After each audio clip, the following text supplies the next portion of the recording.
Tapos iyan yung Manila South Harbor. And ito yung ilan sa mga submarine na naririto po ngayon sa sa Manila Bay na dumating po noong November 16 for a port visit daw, no? So sinasabi nga po, 5 daw po yan a naval squadron consisting of 5 ships, no, of the Russian Pacific Fleet. Ayan, nagdock po dito sa Manila South Harbor noong 16 pa. Ngayon nga po ay palabas na, no. Yung isa po nakalabas na. Dalawa lang po yung nakita natin. Actually 5 pala ito na port visit ang kanilang pakay pala dito sa ating bansa. Russian naval ano pala ito, Pacific Fleet, no. Itong mga submarine na nakita natin ngayon. Ayan, paano na siya lumiliko na. So ganyan din yung kanina.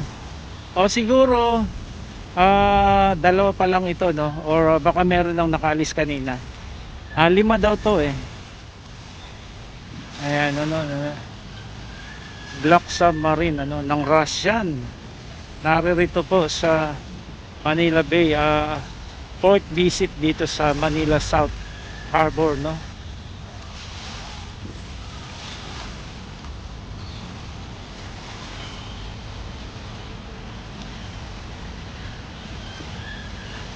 Ayan, lumiliko na siya. Ano po, no, niikot na itong submarine, Russian submarine. Sabi po ni Commander Benjo Negranza, no, ay ito nga daw po ay bilang support and nagpo-promote po ng peace, stability and maritime cooperation and sa ating rehiyon, yan po ang sabi ni Negranza, sabi niya sa news. Okay. So pangalawa na po ito nakita natin, napapalabas na po ito ng Manila South Harbor.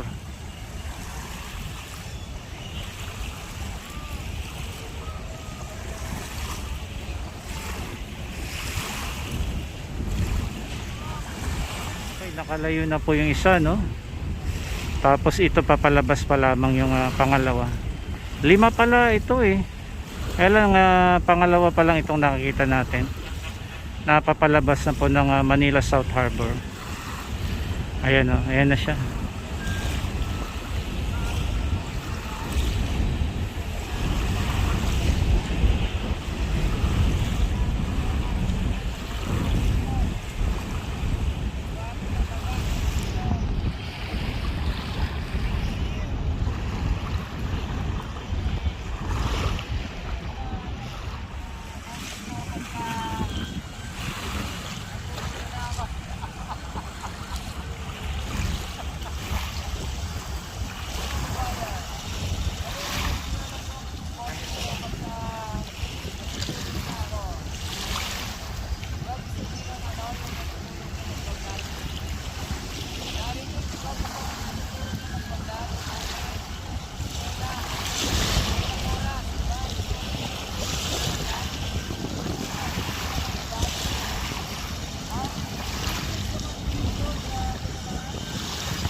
Ayan, bilis na ng takbo niya itong submarine.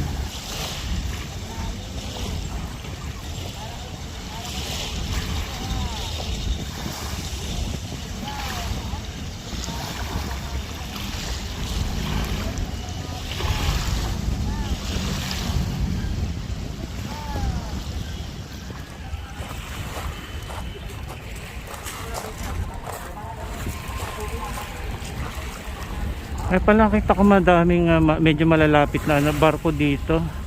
Plus ito yung submarine.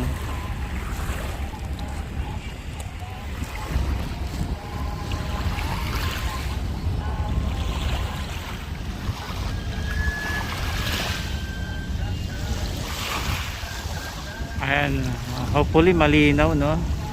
Makuha na natin ng maayos. Ayan ano, may submarine dito. First time natin makakita ng submarine dito sa Manila Bay.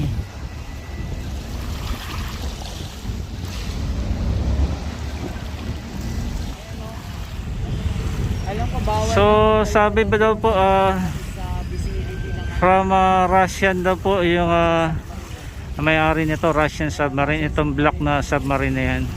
So pumipihit na siya. Ito malapit lang din siya dito sa may embassy, US Embassy. Ayun, ito lang kasi US Embassy. Ayan. wala pa mag